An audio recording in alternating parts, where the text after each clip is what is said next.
find this a very practical night. So I must incorporate certain things that I might have missed through the years.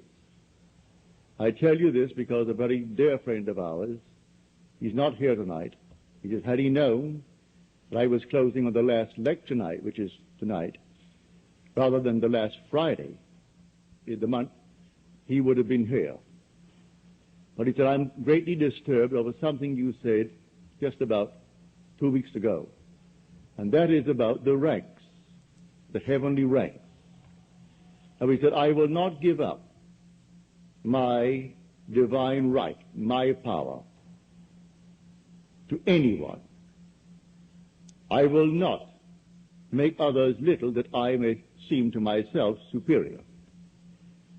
I said, I might have misunderstood you, and I wish you would answer this from your platform, and I will get a tape from someone and hear your answer to my question.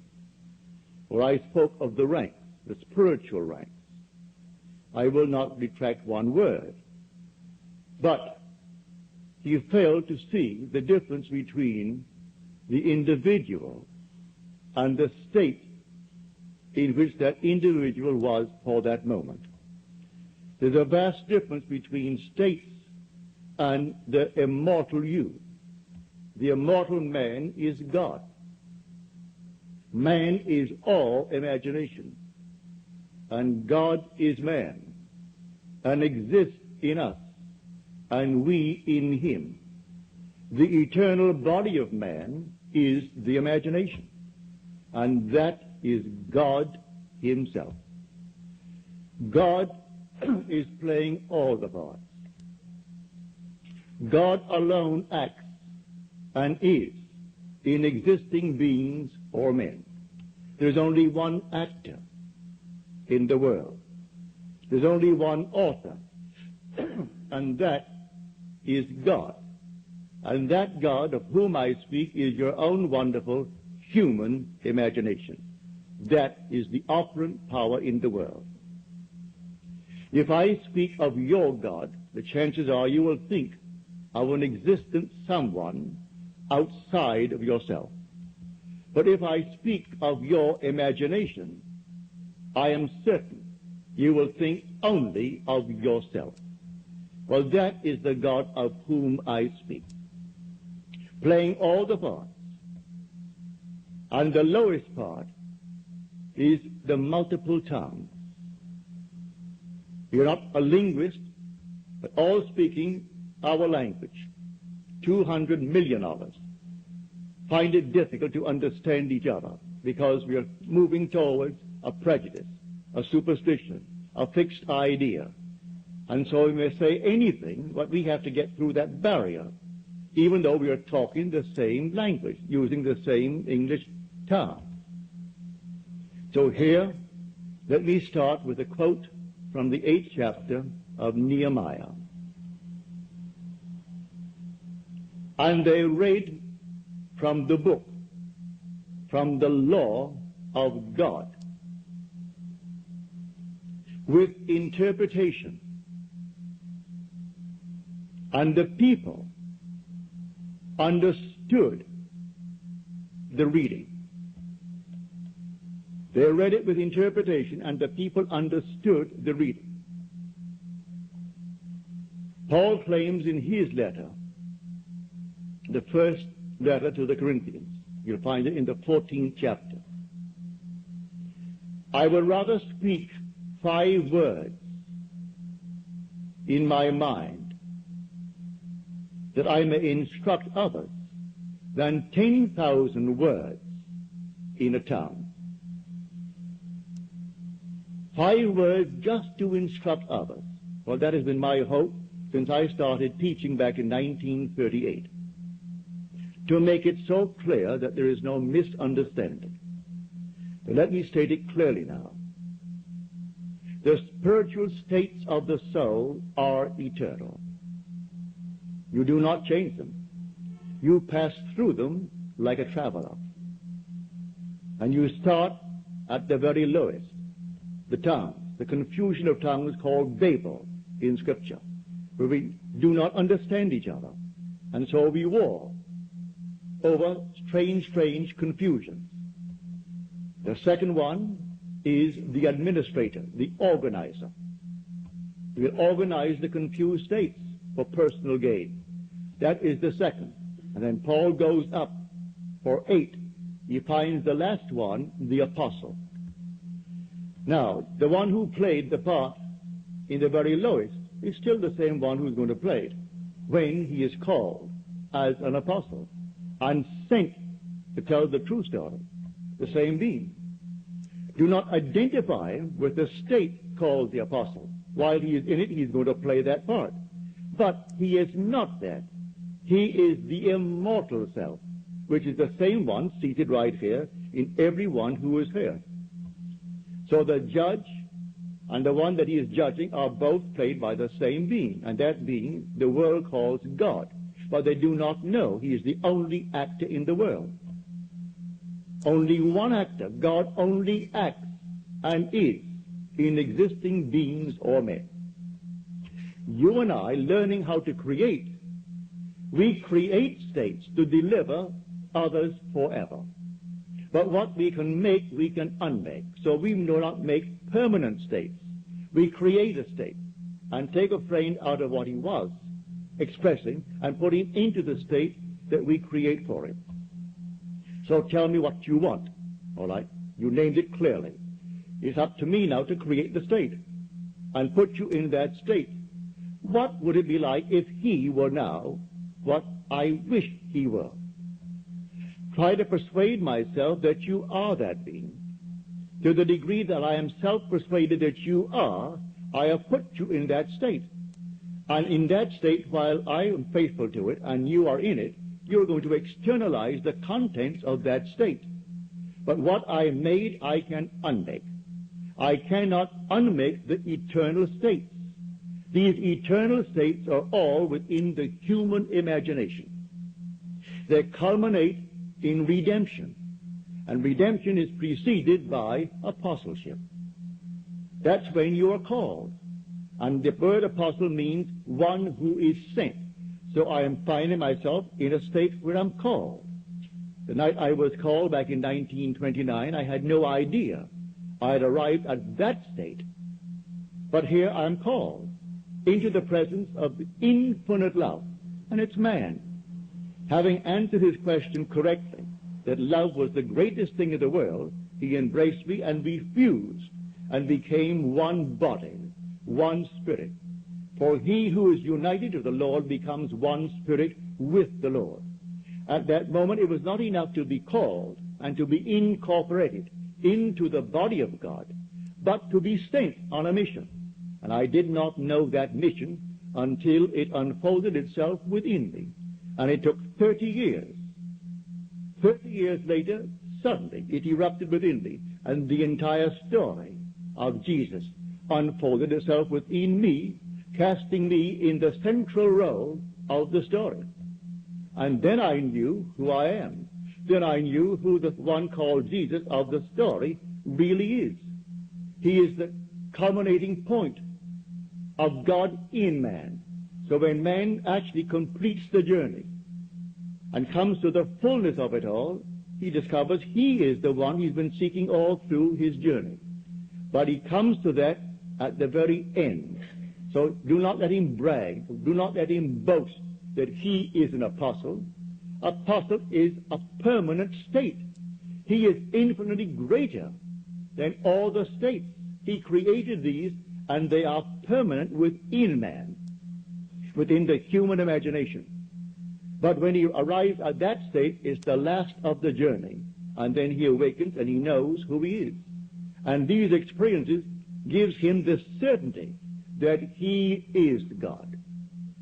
He reads now the word that he read when he was a child, and when before he could read it, his mother read it to him. And then he went to school and he read it in school. And when he could read for himself, he picked up the book. He couldn't quite understand it, but he read it. Now he reads it as something entirely different. He knows the book is all about himself. It's not about any being but God. And he's found God within himself, and he is God. But that God of whom I speak is your own wonderful human imagination. Now tonight, to show you how easy this thing is, it's based purely upon motion. The first creative act in Scripture that is recorded, and the Spirit of the Lord moved. He moved. Well, the Spirit of the Lord is in man. Do you not realize that ye are the temple of the living God, and the Spirit of God dwells in you, as we are told? He dwells in me, where? As my own wonderful human imagination. Now I go back to see how he first created. He created by emotion. I move from one state into another state. If it is a state desired, then I have a sense of relief when I get into the state desired. If tonight I was up against it financially, and then suddenly I came into a fortune, what would be the outstanding feeling that I would have? Would it not be relief?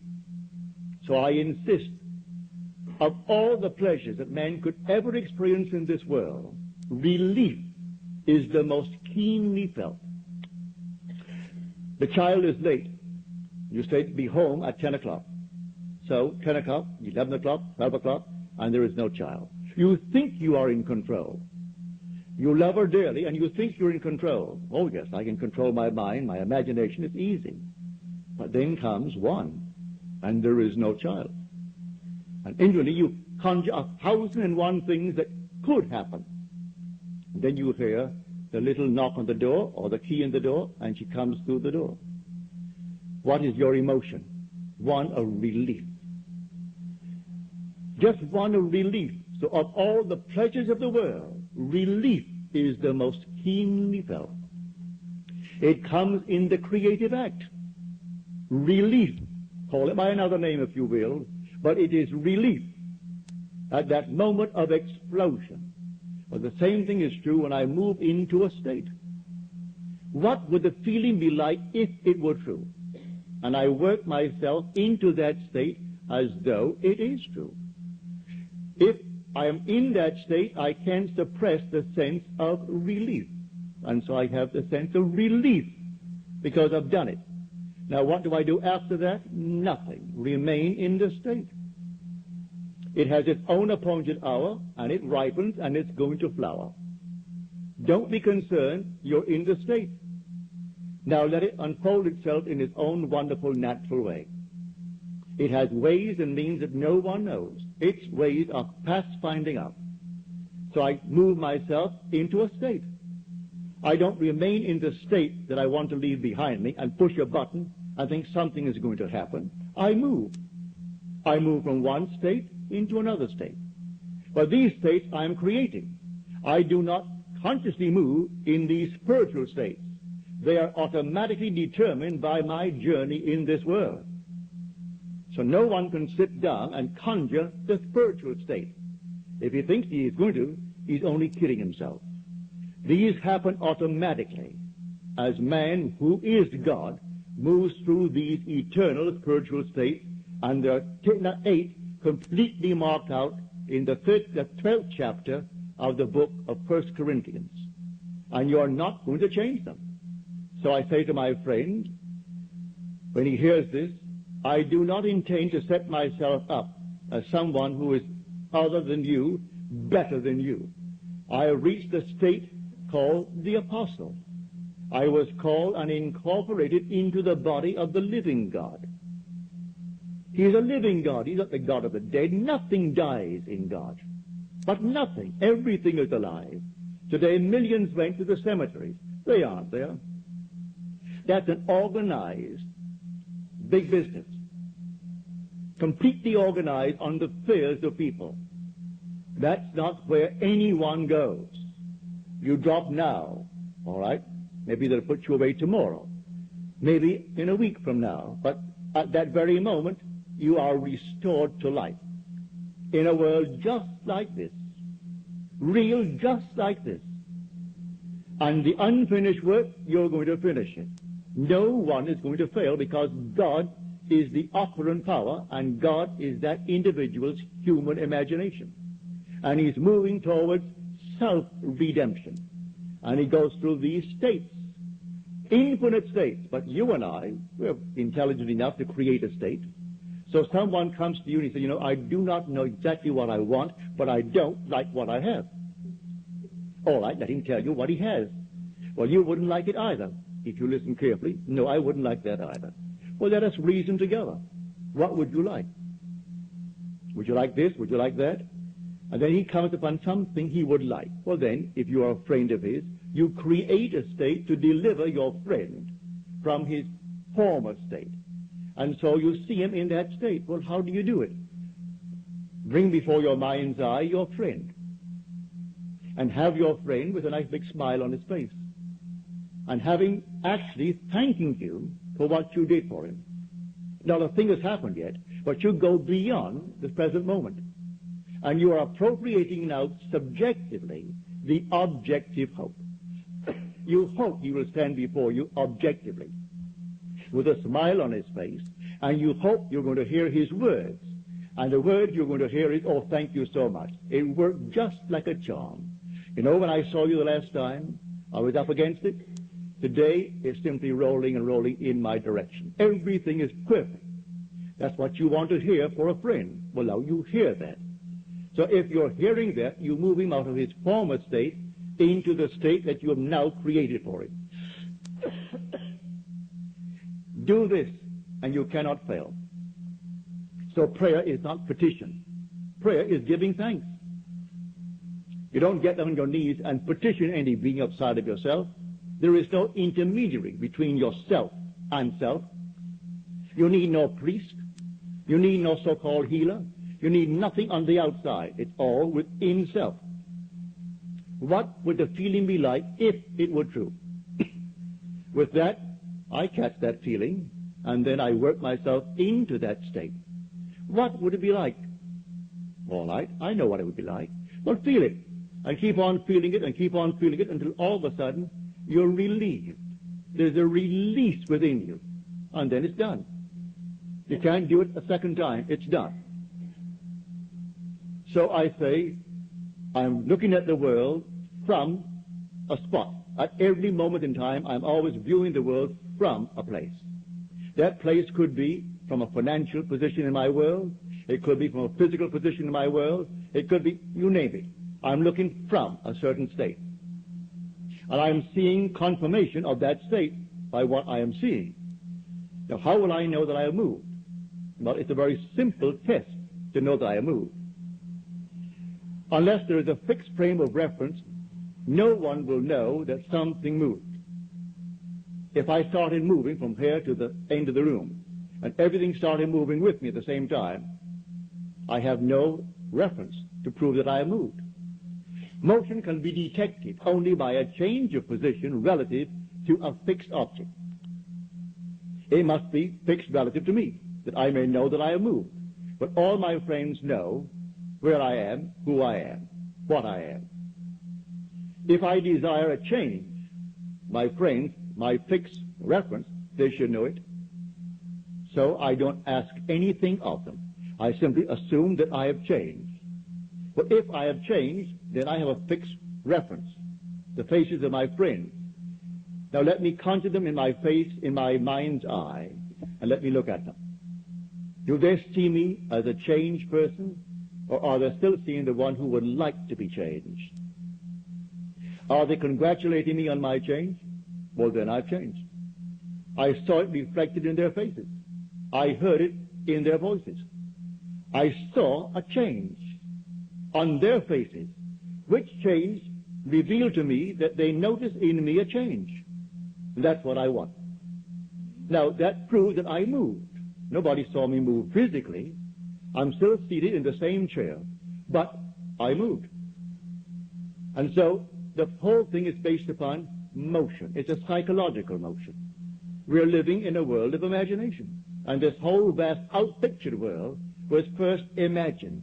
There is the thing you see here that wasn't first imagined. And yet, close as he is, we still can't find him.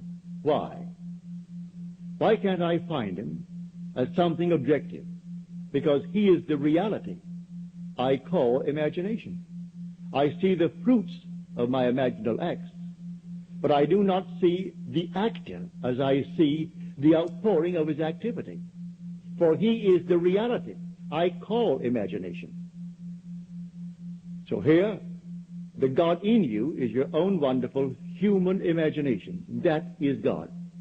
That's the one, when you completely awaken, you're going to know.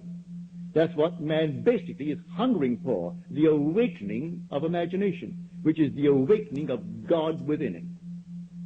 That is the only God of which the Bible speaks. There is no other God. I will go down to the potter's house. And I went down to the potter's house, as the Lord said to me. And there he was, working at his wheel. And the vessel in his hand was spoiled. But he didn't discard it. He reworked it into another vessel, as it seemed good to the potter to do. Now that's the 18th chapter of Jeremiah, which word Jeremiah means Jehovah will rise. You'll rise all right. He'll rise in you as you. So, because he is you. There's no one else to awaken but God, and God is your own wonderful human imagination. And the word potter in Hebrew means imagination. It means to determine. That's what the word actually means by definition in Strong's Biblical Concordance. It means the potter, which means imagination. So I go down to imagination's place where he's working at his wheel. What potter? My own imagination. What are you doing, Neville? Well, I'm just spending a few minutes here, there, while it's spoiled. You will admit what you're doing isn't quite what you want done. Don't discard it, rework it.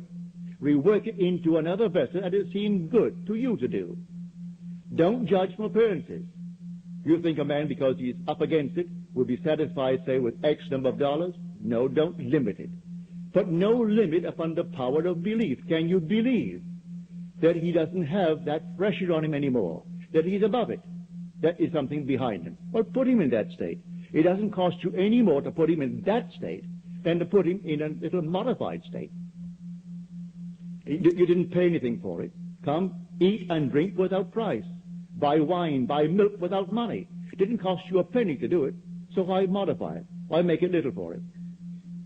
It's not exactly what he would want for himself. It's better than what he has, but you want something bigger than that for him. And there is no limit. When you meet people of great wealth in this world, and you'll judge them because they have money, just talk to them for a little while. Money hasn't altered their other states.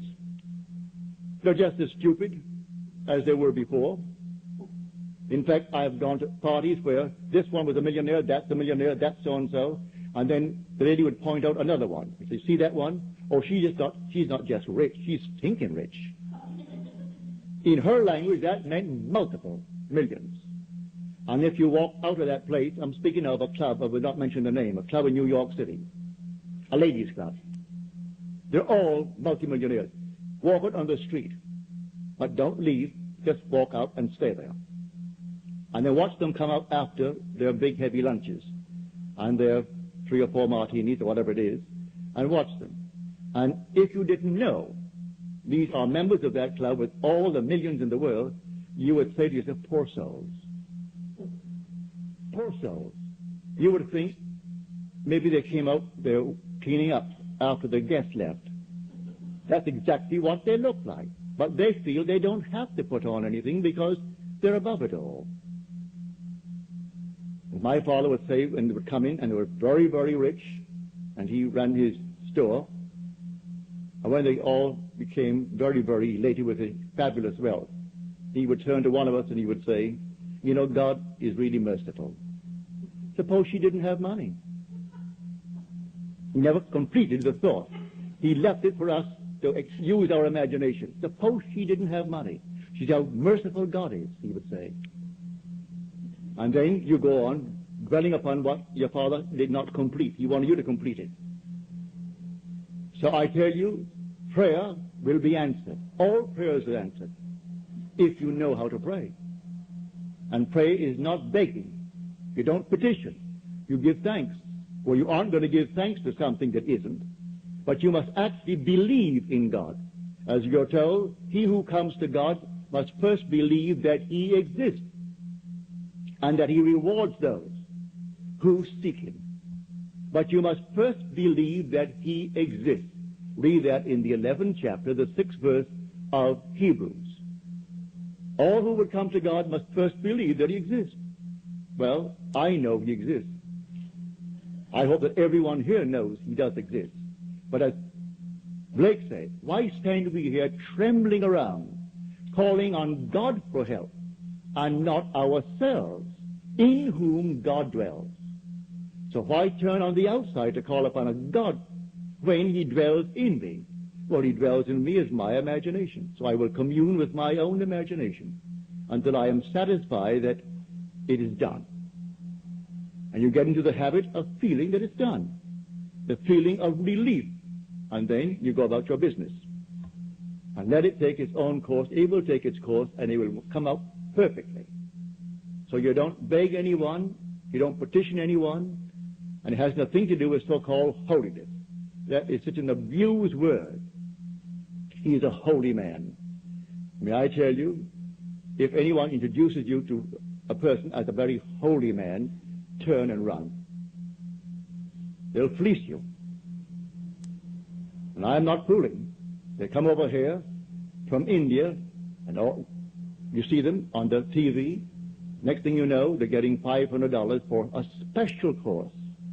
And people who have more money than brains, they pay all. Then off to India he goes with his multiple fortunes that he has simply taken from those who aren't given to thinking. So money doesn't care who owns it. So they have it, and so they'll give it out to anyone who is called a holy man. Well, I have had my experience with these so-called holy men. One little fellow, you all know him, you saw him on TV. And some reporter asked him, why do you advertise so much? You're always advertising, building up your own little personality. And Jesus never did. And in the little high-pitched voice of his, he started laughing. He said, that's why it took him so long. Well, I mean, after all, you sit down in your living room and you turn your little set on to listen to that nonsense. But people do it, and they paid him for it. Now here, may I tell you, you have everything that it takes to be the man, to be the woman that you want to be. Don't pass them up. You have it right here this very night. Know what you want to be. Be definite.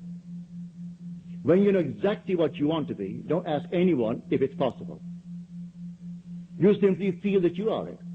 What would the feeling be like if it were true? Would my wife, my husband, my friends know it? Let them know it, not verbally. Let them know it all in your imagination. Let them see you as they would have to see you if it were true. Just let them see you. And go to sleep in that assumption. For I know from my own experience that an assumption, though denied by my senses and therefore called by the world false, if persisted in, will harden into facts. That I do know. An assumption, the same simple little assumption. If you will persist in it, it will harden into fact. That is a law. How else would you interpret this statement from the 11th chapter of the book of Mark? Whatever you ask in prayer, believe that you have received it, and you will. How are you going to interpret that? Whatever you ask in prayer, believe that you have received it, and you will. No limit is placed upon the power of belief. It doesn't even say it has to be good for you. It leaves you entirely free to make your choice and take the risk. Because when you reap that state, you're also going to reap the consequences of that state. So, take your choice, but also be willing to take the consequences of the state. And you could go through life just simply knowing there are only states. You see a person in the gutter today, he need not be in the gutter forever. Take him out of the gutter in your mind's eye. Here was a friend of mine, Freedom Barry, that I sent to San Francisco to teach this law. He hasn't had the experience of the promise, so he can't teach the promise. But he teaches the law. Before he opened, we saw a man crossing the street while he was airing his little dog. The man came over, First of all, he passed nice complimentary thoughts about the dog, which Freedom enjoyed. And then he said, could you let me have a little money? And Freedom said, I'm sorry, but I do not have any money. The man was very nice about it, a gentleman evidently, and he went his way, and Freedom, before he made one step, he remained right there on that sidewalk and saw that man gainfully employed. He said to Freedom he hadn't worked. He was out of work. And Freedom saw him gainfully employed and felt the thrill of his employment.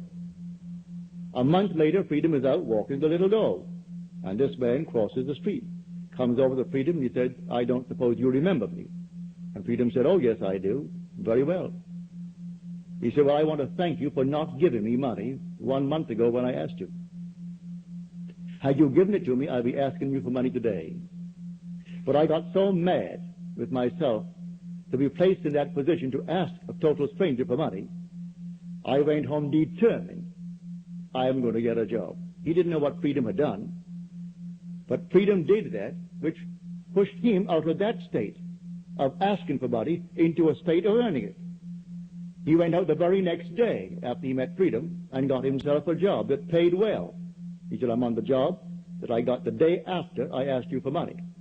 I'm still on it, and there is room for growth in that job, and I'm sticking with the job. So again, thank you for not giving me the money. If Freedom had done what most people would do, would have walked away and said, no, I don't have any money for you, or I don't have money, without explaining why. But Freedom did something about it. He put the man in an entirely different state. And having put him in a different state, the man got a job the very next day. So I say to anyone, you can try it. Don't pass the buck and help everyone in this world. You create states to deliver individuals evermore. These are states that you create, and you can drop them. But the other states of which I spoke earlier, the spiritual states of the soul are forever, and no one's going to change them. But to make myself clear, when you are in the final state of the apostle, it doesn't mean you're better than you yourself when you're in that multitude of confusion. For God was playing that as he's playing the state of the apostle. But God is above all states, and you are God. So you're not an apostle forever. You play that, and that's the final part of the journey. And you come out redeemed when you hit that state. And you know that you are the apostle because you're sent. And the apostle is one who is sent. It's only then you know you've been chosen for a definite reason. And you're sent to tell what's going to happen to you. Well, then 30 years later, in my case, it happened to me that I could then speak with authority. I was not quoting anyone. I was not in any way speculating or theorizing. So when I tell you David is the Christ, I speak from authority, from experience, and therefore I speak with authority. When I tell you he is the only Son, which is a resultant state of the journey you made through those eternal spiritual states. And when you hit the last one, you are born. Listen to these words.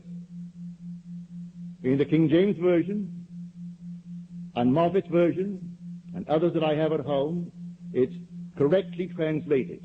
The Revised Standard Version, the New English Version, have added a word that confuses the entire thing. This is now the 8th chapter, the 11th verse of Romans. If the Spirit of him who raised Jesus from the dead dwells in us, he will also raise Christ. Two entirely different ones. But if you say also raise Jesus Christ, you're going to confuse the entire thing. So the King James Version leaves off the word Jesus when it comes to the second raising, which is Christ. And it happens just like that. Jesus comes first. It's the I am of man. That's the Father. He is awakened first. 5 months later, then comes David. 139 days after the Father awakens within the sepulchre. Then comes an explosion, 139 days later, and then David stands before you. He is the resultant state. Now, when you read the Bible in the future, and I hope you all will, always bear in mind the characters mentioned there and depicted there are not individuals as you and I are. They are states of consciousness from Adam to the very end. These are all states of consciousness. So the names signify the state, if you know the meaning of the name. But do not think when you use the word Abraham, you're speaking of a man. But I speak of Bill. Bill is a man. He's an individual. It is God wearing that mask called Bill. But when I speak of Abraham, that's a state of consciousness. But when you meet these states of consciousness in vision, they are personified. And you see a man, but it is not man as you are man. All these are contained within the human imagination. So when you encounter Abraham, well, you're going to see a man. And you know he's Abraham. When you encounter David, you meet a youth, an eternal youth. But it's a resultant state. You are above all states. You are God. Every being in this world is God, and God is one.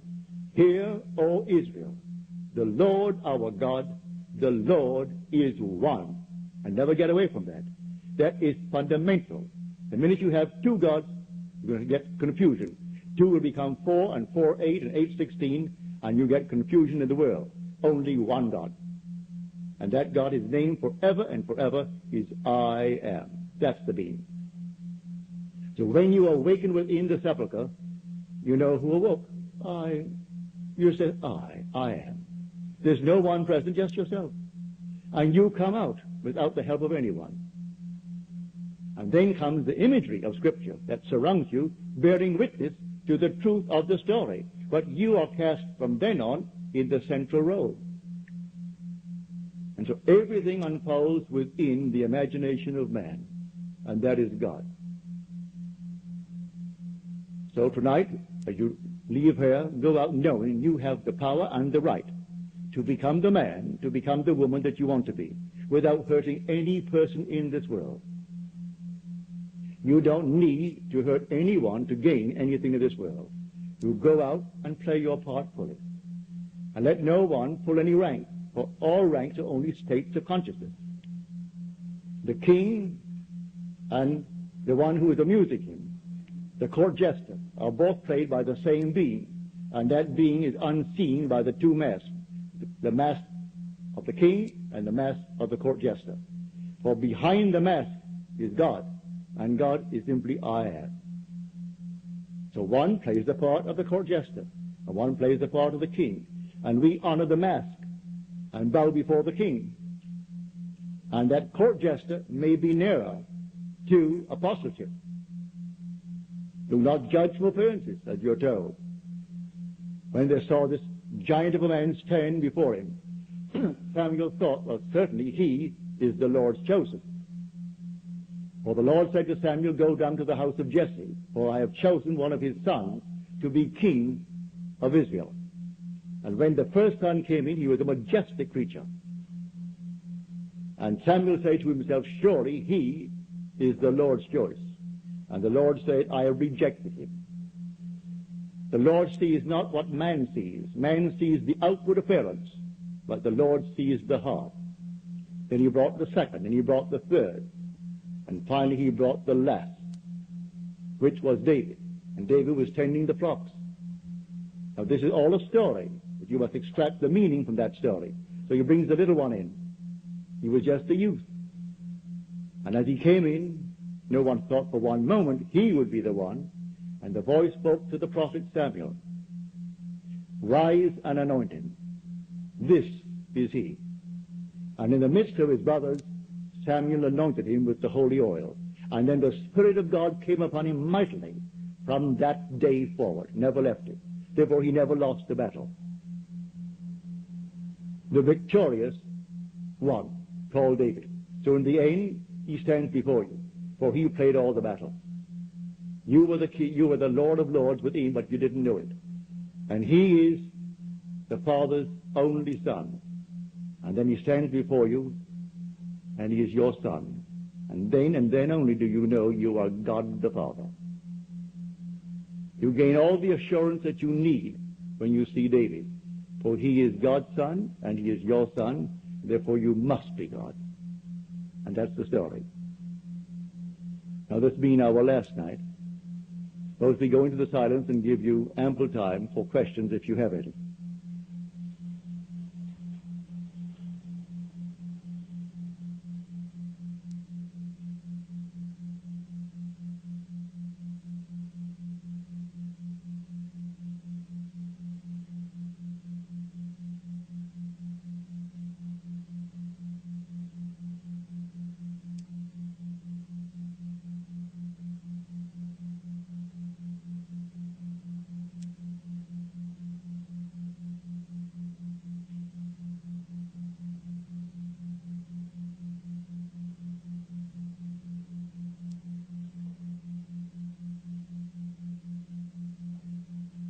Good. Harry, I didn't see this, and I could have used it an hour ago.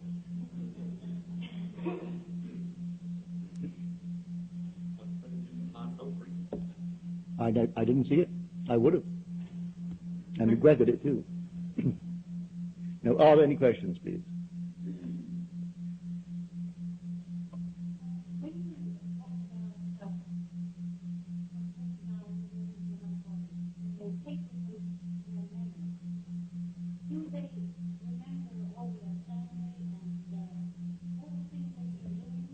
Yes, my dear.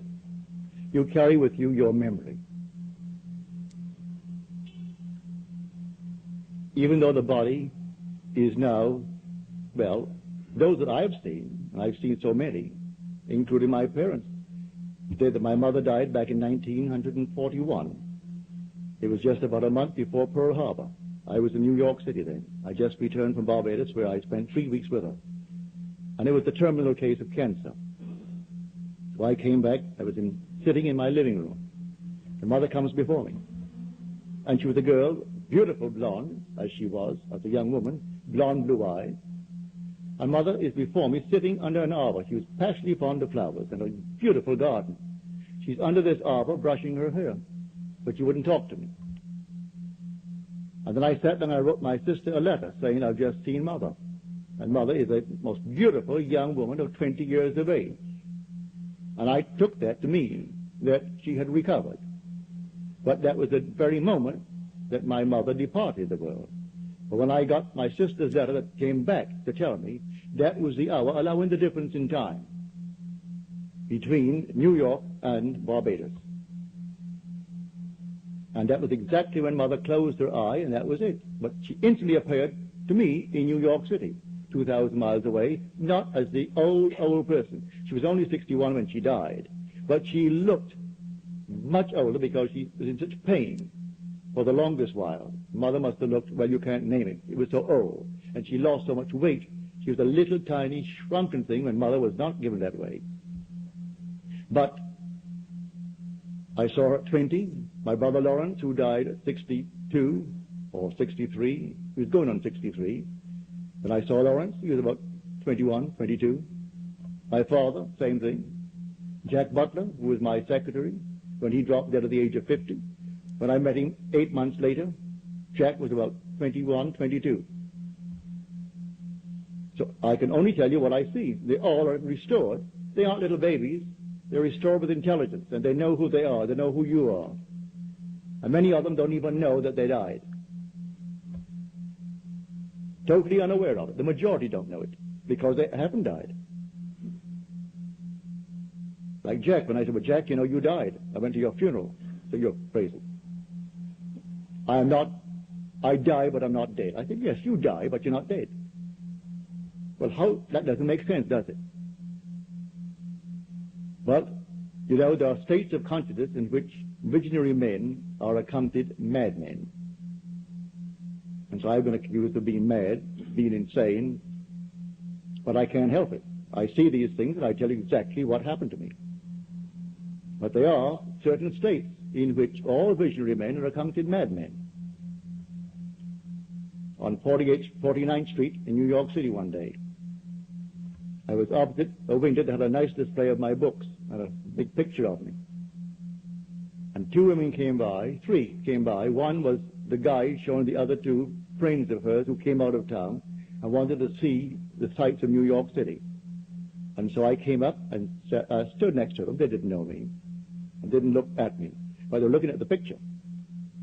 And one woman said to the other two, "You see that fellow?" Naturally, they're all looking at it. He's as mad as a hatter. But you should go and hear him. It's part of the thing to do when you come to New York City. Go and hear him. He's just as mad as they come. They call him the mad mystic of 48th Street. Well, she heard that. No one called me the mad mystic, but she must have heard it to tell these two.